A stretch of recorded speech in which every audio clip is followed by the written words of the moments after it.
You want to know how a simple dream turns into an all-out war?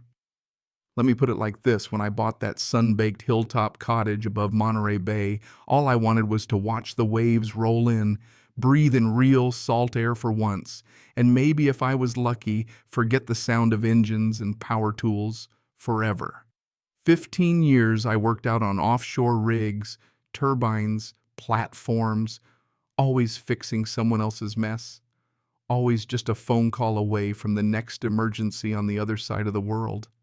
So when I finally found that old Spanish bungalow with its faded red tiles and arched veranda looking straight out to the Pacific, I thought, hey, maybe this time the view is finally worth the fight. You ever have that moment, standing in a place so quiet, you swear you can hear your own pulse in your ears? That was me. Boots planted on parched gravel, a fresh deed in my hand, and a feeling I hadn't had since I was a kid, like I actually belonged somewhere. County records checked twice. No HOA, no weird covenants, just me and the ocean breeze, and if I'm being honest, a pretty healthy distrust of community organizations. The folks down the hill, though, not so lucky. Their HOA Vista Azul ran everything with an iron fist and a monthly newsletter. You miss a mailbox painting deadline, you get a citation. And their houses stacked up the slope like a row of nervous barnacles sat a good 20 feet below mine, all sharing the same cookie-cutter views. Mine, though, nothing but blue horizon and the far-off lights of boats at night. Bought it straight from the nephew of the old owner. Everything checked out, clean title permits on record dating back to the Carter administration, even the right to build up a bit, so long as I stayed inside new setbacks. You'd think in America following the rules and minding your own business would be enough. You'd be wrong. It started, like all these things do, with a stranger in a shiny car. Silver BMW top-down perfume so strong it made the gulls sneeze, and a navy dress that looked allergic to gravel. She didn't say hello, just marched up, sunglasses flashing, and hollered, "Excuse me, are you the owner of this property?" I was knee-deep in rebar and dirt, already annoyed. "Yeah, Thomas Avery. Something I can do for you." She took off those glasses and hit me with a smile so sharp you could have shaved ice with it. "Karen Becker, president of the Vista Azul Homeowners Association. We need to talk. I've heard threats before offshore. You learn to read the tone." Hers was all sugar and gasoline. "We're aware of your construction plans, Mr. Avery. What you're doing violates Vista Azul's community view preservation guidelines." She said aware like she'd caught me dumping oil in the bay. I laughed. "Probably a mistake. This house isn't part of Vista Azul. The county says so, the title says so, hell, the roof is older than your subdivision." She wasn't fazed. "Just because something is legal doesn't make it right. That addition will block the ocean view from multiple homes, including mine. You have a moral obligation to our community's aesthetic." She actually said aesthetic. I nearly asked her to define it. "If you think your bylaws reach this far uphill," I said, "you better have a deed to back it." Her lips thinned, and she promised I'd be hearing from our council. "You ever wish you'd built a fence a week earlier, yeah?" That. 3 days later, I get a thick envelope stamped with a seal that looked like it belonged on a wine bottle. Notice of civil complaint. Vista Azul HOA versus Thomas Avery. I laughed out loud. My contractor, Luis, just shook his head. "You got yourself a real one."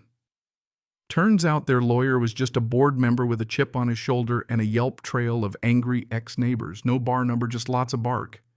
But this is where the real fun starts. I did what any sensible person would. I lawyered up. Generally sharp as they come, took one look at the paperwork and smirked. She put together a response so brutal it could have been read at a firing squad. Boundary maps, county records, state codes, all the ammunition we needed. If they want to play legal games, she said, let's see how they do in court. So we go to court. Karen shows up in all white like she's attending her own canonization.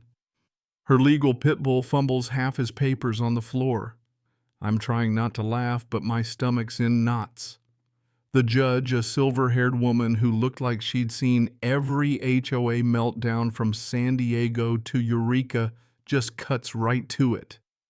Their big evidence, a vote signed by 17 homeowners, including 2 who'd moved away, 3 who'd never attended a meeting, and 1, get this, who'd been dead for 6 months. Jenna laid it all out, calm and deadly. The judge didn't just toss the complaint, she ordered a forensic review of every signature and warned Karen she was entering dangerous territory. You could have heard a pin drop. After that, things got dirty. Sabotage, plain and simple. One foggy morning, Marco, one of my crew, finds the concrete mixer's cord sliced clean, scaffold braces loosened like someone wanted an accident. Security footage showed a man in a Vista Azul baseball cap moving through the shadows. Harry Dunn, the HOA vice president, caught red-handed. The cops moved fast, arrested him, packing up his car, still covered in concrete dust. Charges: trespassing, vandalism, conspiracy. Karen, of course, posted about righteous oversight and tried to spin it like I was the bad guy. Jenna had seen enough, filed for a restraining order on the HOA, which the judge granted that same day. And then came the twist. After the sabotage, the local paper picked up the story, HOA sues neighbor for blocking ocean view. Front page right above the sea otter rescue. Suddenly people started talking. Neighbors I'd never met came forward with stories: flowers, fined holiday wreaths, outlawed threats of utility shutoffs over the tiniest things. One guy, Arnold, left an affidavit on my porch, said Karen had called my house an infected node and told the board to do what must be done. 5 more came forward by week's end. This wasn't about a view. It was about control. Jenna called a press conference, laid out every complaint, every piece of evidence. By now, Karen was unraveling, filing for restraining orders, hiring private investigators to dig up dirt on me, who got caught in my yard by Marco in a camera, by the way. Anonymous threats showed up, spray paint on my fence, letters taped to my door. Real mature stuff. The city council finally took notice. They opened a public complaint window. Over 30 people submitted grievances about Karen and the HOA. Jenna amended our suit to a class action now representing anyone Karen had harassed, fined, or threatened.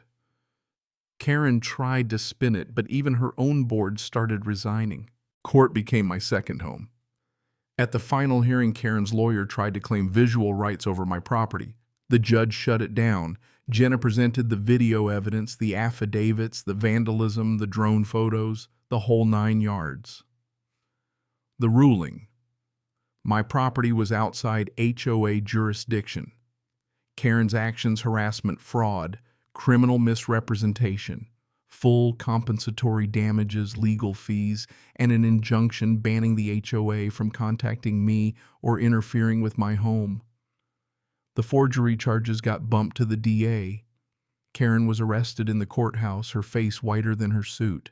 A few weeks later, I stood on my new deck, named it Vista Libre Free View. The ocean at last was all mine. A couple of former HOA folks stopped by. One even brought a pie and apologized.